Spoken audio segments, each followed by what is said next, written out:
Hi, I'm Jana, and this is a Real Mom car tour, one of several that I've done on the brand new 2025 Lexus LX. There's a 600, which is just gas powered, and there's a 700H, which is the hybrid powertrain.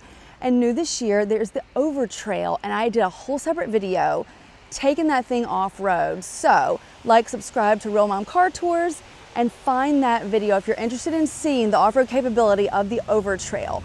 But now I'm going to show you the FSPORT.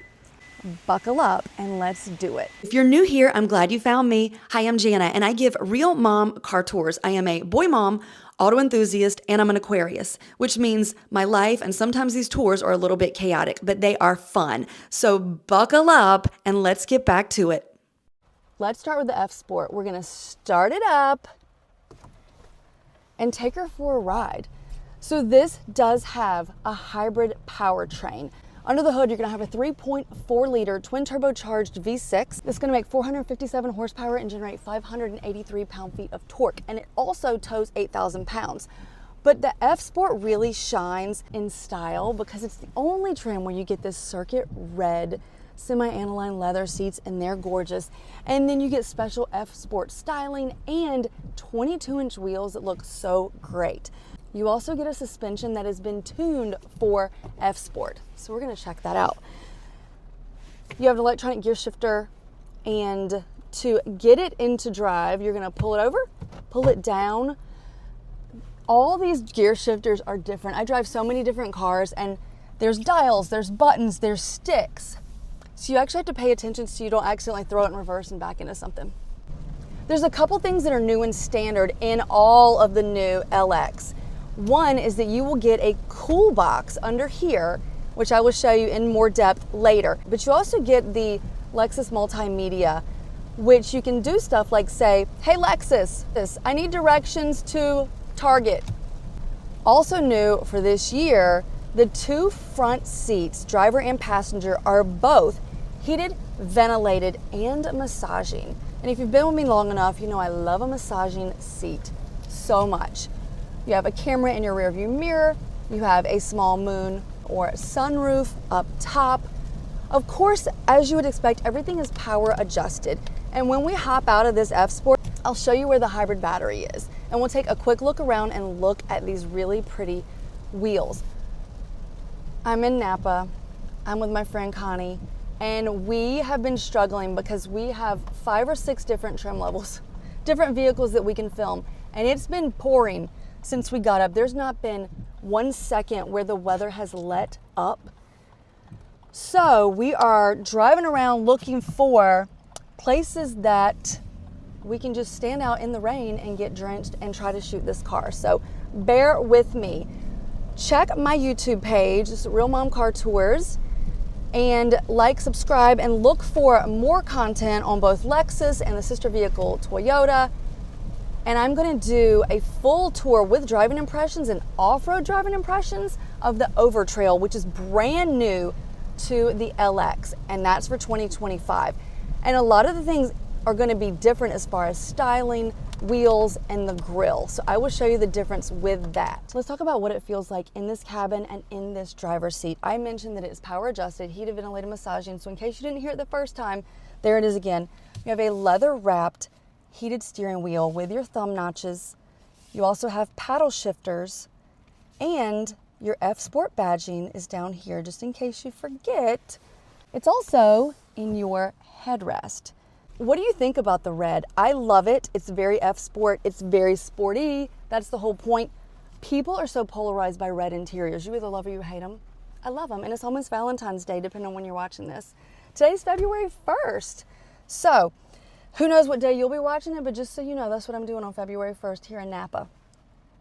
This steering wheel also is power adjusted, so it will telescope in and out and up and down.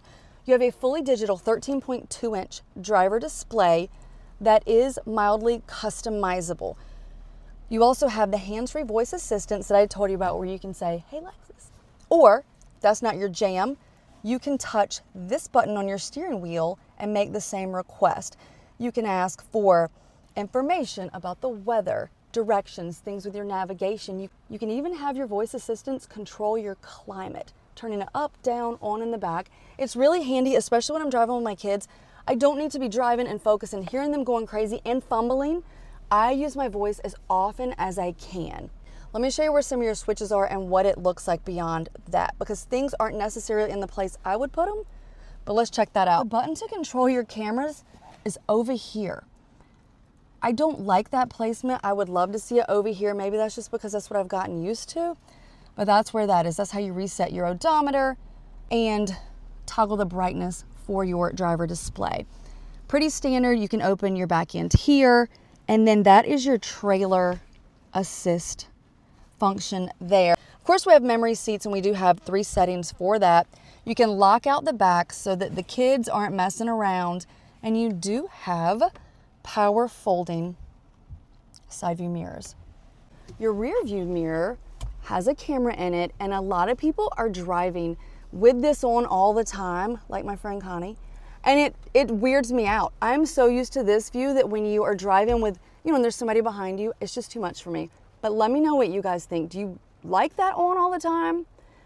You can program your garage door stuff into there as well. This is the full multimedia system, the 13.2-inch color touchscreen. And I actually really like the one that Toyota and Lexus uses, because you don't have to be a rocket scientist to figure it out. You could borrow somebody's car, not have a tutorial, and you could figure out how to do what you need to do on this screen. You still have physical buttons pulled out. So when you need to change your temperature and adjust it on the fly, you have those buttons to do that. Standard this year, everyone gets a wireless charging pad and a cool box, which acts like a little refrigerator, so you could put waters, juice boxes, or your breast milk. And not only that, Connie, can you show us how it opens from your side? Check that out. So no matter who needs a bottle of water, you can grab it. You have extra storage down here. You control your ventilated and heated seats with these buttons. This is how you turn on your heated steering wheel. And Connie has the same thing over here. You have 2 places to charge with USB-Cs, and this is the one that's dedicated, which means if she were to plug her phone into this one, her Apple CarPlay or Android Auto is the one that would show up on this screen. So if she just needs to charge and doesn't want to take control of my infotainment, she would plug in right here on the left. And if you didn't know that, that's what that means. This means it's like hardwired into your infotainment. This means you're just charging with that port.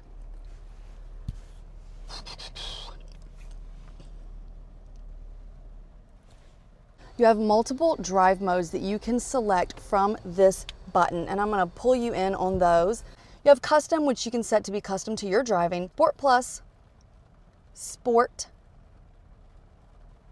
Normal, which is your around town everyday driving, Comfort, which is just that, and then Eco, which is going to give you a better MPG, but it's going to pull your performance back a little bit. You have your electronic parking brake, the auto hold button. You can lock your rear differential, and there's 3 lockers in the Overtrail. There is one here that you can activate with that button. You can toggle your traction control off, and this is the adaptive variable suspension that will lift and lower your LX. You can lift it up to 2.5 inches above where you normally are sitting. You can also lower it 3 inches. So it has a 5-inch swing one way or the other. And it used to be a really slow, you would hit the button and it took like 5 seconds to lift the vehicle. It does it in 2 seconds, which is really cool. It also has a little bit of buffer in there. It'll give you an extra 1/2 inch. So if you were trying to clear something really tall, and that's specific to the Overtrail, I'm not sure if this one does it now that I'm saying that out loud, but I will connect that. But I'll correct that in the notes if I am wrong. But obviously it's beautiful, it's fast, it's fun. Let me show you what the rest of it looks like, because if you're spending this much money on a car, you're probably hauling some other people around in it so they can see how cool it is. And before I forget, I want to tell you the MSRP is $121,000. So now I'm going to jump back in the second row and see what it looks like. You have soft closed doors, which means if your kid barely gets them closed, it'll go the rest of the way. New for 2025, in addition to the wireless charging pad and the cool box, you also get standard sunshades. And I love this. I don't think you can call yourself a luxury family vehicle if you don't put sunshades in the car. You have vents up top, vents down here. The backseat passengers can control their climate with these buttons, and they have both heated and ventilated seats for the second row, which I think is terrific. My kids are so spoiled. They love a heated seat. This pops down. Isn't that cute? Keeps everything so neat and tidy, and you have 2 USB-C charging ports here. This has the option to have a bench or captain's chairs, and these seats are unique in that getting to the third row can be a little bit tricky if you have car seats installed, so we'll get to that. But before I get to that part, I do want to talk about the cup holders because we're talking about families. There's like a cup or bottle holder in each door, and then 2 more that will pop out from right here. The other thing you should know for functionality purposes, can you see my feet down here? This is not flat, and that has a lot to do with the powertrain, how things are made. I like to have that flat because I have this bag, and I went to throw it behind me when I was on the driver's seat, and it sits on the hump, and it can fall off the hump when I take a curve hot. I just prefer it flat. Not a big deal, would not stop me from buying the vehicle, obviously. I just like to mention it, especially if you're gonna have a passenger riding in this seat, they're gonna have to straddle the hump because your feet don't go there, your knees will be in your chest. Talking about passengers, you can install child car seats because you have 2 sets of lower latches with 3 top tethers. And I love the way that Lexus does this because if you don't ever have the intention of using these, then they're just covered up and neat and little crumbs don't get all stuck down in there. I'm gonna show you the thing that's not my favorite part of this car. And I'm gonna put my hat on to do it, you guys, because it's pouring. And honestly, I don't know, I should have given up on my hair, but Lexus gave me this hat. My hat was sponsored by Lexus. Here we go. Check this out. To get into the third row, I'm gonna pull this handle and this thing tumbles out of the way. Not my favorite because obviously if you have a child passenger seat installed, it can't tumble.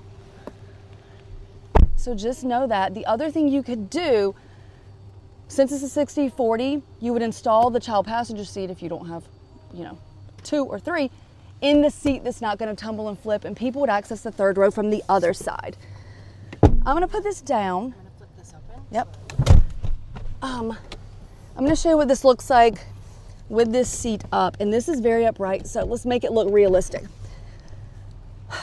My knees are kind of in my chest. It is what it is. It's not horrible. I actually have good headroom back here, and I have decent legroom, to be honest with you. The thing is, when you have the bench seat, I immediately feel claustrophobic when I'm in the third row because you have a wall of leather or seating in front of you. While I'm back here, I'll show you that you have the vents up top, and these seats are power adjusted. I have a little button right here so I can recline them. I have a USB-C charger on this side and on this side. These seats are power adjusted, and I touch this button and I can recline them. You have a USB-C charging port here and 2 little baby cup holders here and here. What is this? This is ventilation for your hybrid battery. It needs oxygen and all that stuff. And the hybrid battery is under that tray, which I'll show you when we get out. This is a dedicated 2-person. You're not gonna try to squeeze an extra person here. That's why you have like this little tray to put somebody's phone. But it's pretty standard. So what do you think? Is this enough legroom for your use in the third row? Most third rows are not adult size, so I think we always have to remind ourselves of that. These seats are power adjusted, and you can see you have the option to touch this button here to flip these up or bring them down. And we also, to make all that easier, Lexus is really good about giving you a seatbelt tether. And if you don't ever use yours, you probably should. This is how it goes if you're not in a rush.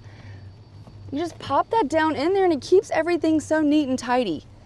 So before I let you go, I do want to show you the cargo space behind the third row, and then I think we're almost done. This is equipped with a hands-free liftgate, which means if you have the fob on you and you kick, it will open. I do not have the fob on me at the moment because I'm fighting for my life in this rain, but that's what's supposed to happen.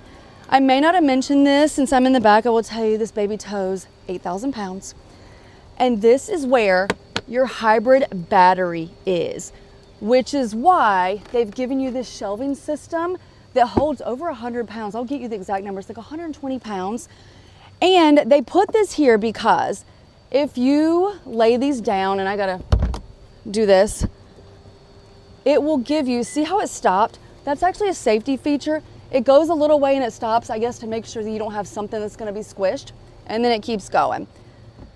So this is your flat floor. Yes, I know it's not totally flat. If it was totally flat, it would be down here, but that's the workaround. To have a hybrid, have the battery here, and still give you the third row, this is what it looks like back here. Because it's a hybrid, you've also got a 2400 watt converter where you could power things at the campsite, at the tailgate, and a little light right here. The other good thing about this, you have two buttons up top. The one with the lock means if you were to bring your Costco haul home, your hands are full, you grab your stuff, you kick once after you touch that, and it will lock behind you. Otherwise, you can kick to close or just touch this and walk away. Since we're on the outside, I do want to show you, you have this really pretty light bar that goes all the way across the back, which I love, an exposed wiper, a little bit of a spoiler, and check out these wheels that are exclusive to the FSPORT. These are 22s, and I think they are perfect for this trim level.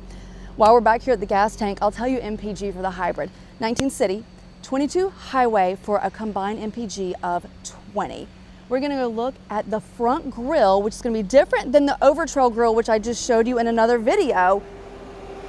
You have triple beam LED headlights that are new, and that is gonna be really loud because the car's on, and a high gloss black grille, which I really love. This is a FSPORT specific grille for this. So what do you think? Would you pay $121,000 for this car? Let me know in the comments.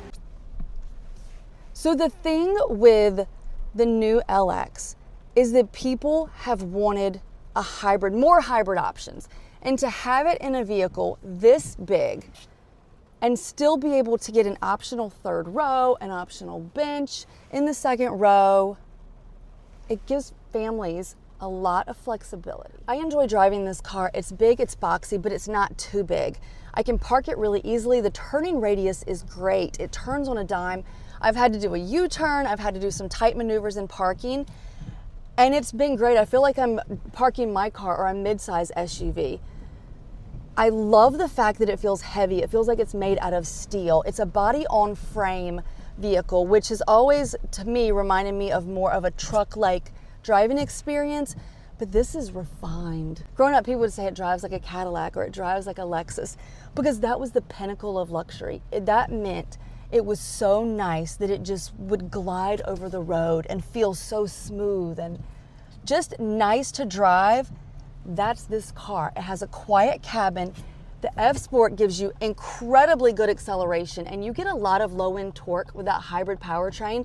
And what that means is when you hit the gas pedal, the accelerator, whatever we're calling it in 2025, you get a nice burst of power, and then it will kind of taper down. So that's what the twin turbos do. They give you that immediate burst of power to make a merge onto the highway or to pass someone, whatever you need to do, and then it kind of pulls back. I like it. I enjoy driving a hybrid. I like that it's quiet. If you're just idling at carpool or at a stoplight or whatever, it's quiet. Sometimes you don't even know if it's turned on. But driving this in the handling is superb. The FSPORT is called that for a reason. It feels sporty, it feels good. And because it's so heavy, I'm driving twisty roads, in the rain, wet roads, places I don't know. I have a confidence behind the wheel of the LX that I would lack in some smaller vehicles or some not so well-made vehicles, because this feels like a really quality, heavy driving experience. So I beat that horse half to death, but part of the point of telling you how it is to drive is so you understand that I missed a turn, freakity freak, what it feels like. And as a mom who's always got a lot going on in the car, I need my driving to be easy. I need figuring out the infotainment to be easy. And I need to be able to have automatic drive mode so I'm not messing with, are we rock crawling or what are we doing? Now we're going the wrong way. Okay, cut. So what do you think of the new Lexus LX? Would you spend over $100,000 on this car? If I had it, I think I would. Let me know what you think in the comments, and if you can handle this brand of chaos, you can find me all over social media. I'm on TikTok and Instagram and at realmomcartours.com. Thanks for watching.